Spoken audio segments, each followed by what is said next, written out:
जनवरी को किसानों की ट्रैक्टर रैली के दौरान दिल्ली में भड़की हिंसा को लेकर दिल्ली पुलिस एक्शन में नजर आ रही है। खबर है कि गृह मंत्रालय अब हिंसा करने वालों के खिलाफ कड़ी कार्रवाई करने जा रहा है। इस संबंध में दिल्ली पुलिस जल्द ही हिंसा फैलाने वाले किसान नेताओं के खिलाफ लुकआउट नोटिस जारी करेगी। लुकआउट नोटिस के बाद इन लोगों के पासपोर्ट जब्त कर लिए जाएंगे। दिल्ली पुलिस ने हिंसा के लिए अब तक 37 लोगों को जिम्मेदार मानते हुए एफआईआर दर्ज की है। इतना ही नहीं, दिल्ली पुलिस ने 20 से ज्यादा किसान नेताओं को नोटिस भी दिया है, जिसमें योगेंद्र यादव, बलदेव सिंह सिरसा और राजेवाल के नाम शामिल हैं।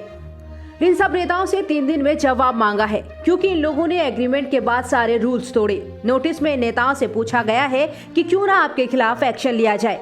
उधर तीनों कृषि कानूनों के खिलाफ टीकरी बॉर्डर और सिंघू बॉर्डर पर किसानों का विरोध प्रदर्शन आज 64वें दिन में जारी है। दोनों ही बॉर्डर्स पर भारी सुरक्षा बल तैनात है। वहीं लाल किले में हुई हिंसा के बाद वहां भी बड़ी संख्या में सुरक्षा बल तैनात है। गौरतलब है कि इस हिंसा के बाद संयुक्त किसान मोर्चा ने 1 फरवरी का संसद कूच स्थगित कर दिया है।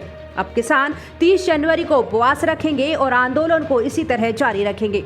उधर किसान नेताओं ने गणतंत्र दिवस की घटना पर खेद जताया है और उसके लिए कई नेताओं ने माफी भी मांगी है। बजट सत्र शुरू होने से एक दिन पहले कांग्रेस के पूर्व अध्यक्ष राहुल गांधी ने देश की अर्थव्यवस्था को लेकर प्रधानमंत्री नरेंद्र मोदी और उनकी सरकार पर निशाना साधा है। कांग्रेसी नेता ने कहा कि ऐसे तेजी से बढ़ती अर्थव्यवस्था को बर्बाद किया जाए, इसका सबक मोदी सरकार से ले। राहुल गांधी ने ट्वीट किया, मोदी की सरकार इस बात का सबक है कि कैसे दुनिया की सबसे तेजी से बढ़ती अर्थव्यवस्थाओं में से एक को बर्बाद किया जाए। वहीं इससे पहले केरल के 2 दिनों के दौरे पर पहुंचे कांग्रेस के पूर्व अध्यक्ष राहुल गांधी ने अपने संसदीय क्षेत्र वायनाड में केंद्र की मोदी सरकार पर हमला बोला। राहुल गांधी ने पीएम मोदी पर देश को कमजोर करने का आरोप लगाया। राहुल गांधी ने कहा कि प्रधानमंत्री नरेंद्र मोदी ने नोटबंदी और जीएसटी लाकर देश को बर्बाद कर दिया। आज भारत में बेरोजगारी दर सबसे ज्यादा है। उन्होंने देश को बांटा है और यही वजह है कि चीन ने भारत की सीमा में घुसपैठ की है। इससे पहले राहुल गांधी ने केरल के मल्लापुरम में स्कूली छात्राओं से बातचीत करते हुए उनसे आर्थिक और मनोवैज्ञानिक रूप से स्वतंत्र बनने का आह्वान किया।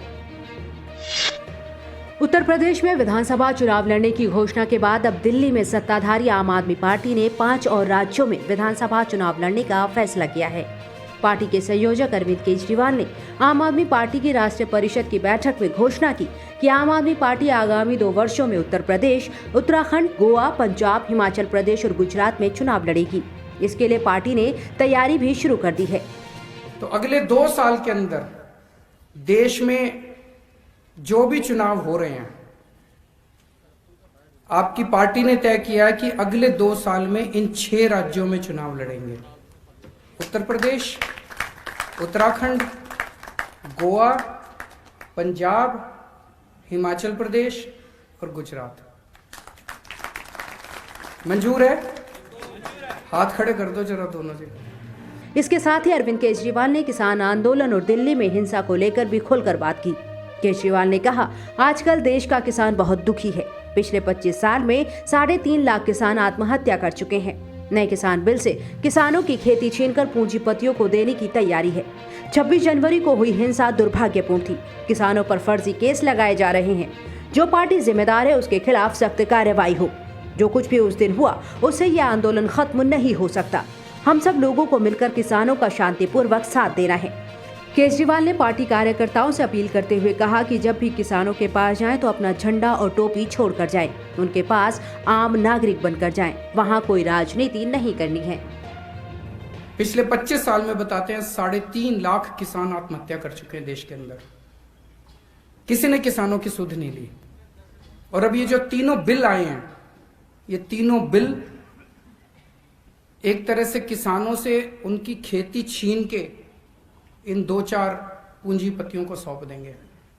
तो अब किसान के लिए अस्तित्व का सवाल हो गया कि अब अगर सड़क पे नहीं उतरेगा तो किसान ही नहीं बचेगी, और अगर किसान ही नहीं बचेगी तो बेचारा किसान जाएगा कहाँ?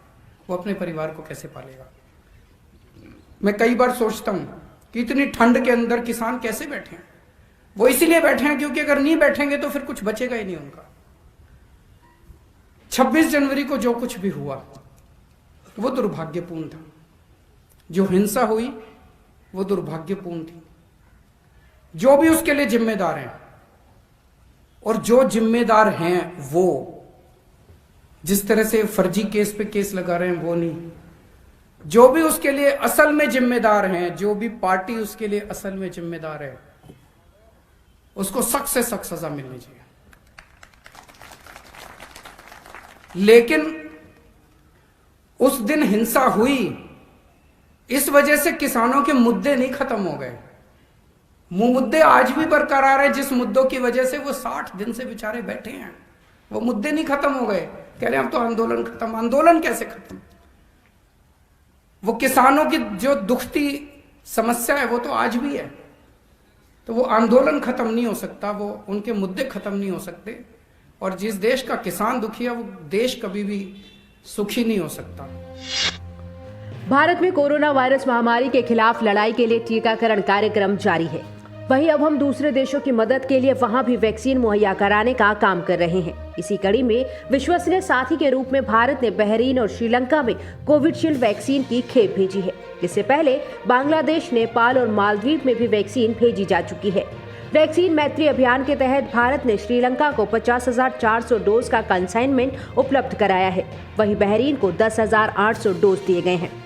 सीरम इंस्टीट्यूट ऑफ इंडिया द्वारा निर्मित कोविशील्ड को मुंबई से एक कार्गो विमान में लोड किया गया और निर्धारित समय के अनुसार ये मनामा के लिए रवाना हो गया। इससे पहले बहरीन ने अपने यहाँ कोविड-19 की जटिलताओं का सामना करने वाले लोगों को कोरोना का टीका लगाने के लिए कोविशील्ड को मंजूरी दी थी। इसी बीच भारत ने पड़ोसी देश भूटान, मालदीव, नेपाल, म्यांमार, श्रीलंका, अफगानिस्तान और बांग्लादेश को पड़ोसी पहले की नीति के तहत कोविड-19 वैक्सीन की सप्लाई की है। भारत के विदेश मंत्रालय ने कई देशों में वैक्सीन रोल आउट की घोषणा की थी। भारत कोरोना वायरस के खिलाफ लड़ाई में न सिर्फ अपने पड़ोसियों की मदद कर रहा है, बल्कि विश्व स्तर पर सहयोग करने को अपना कर्तव्य भी समझता है। नई दिल्ली ने कोविड के खिलाफ सहयोग देने के लिए हाथ बढ़ाया है।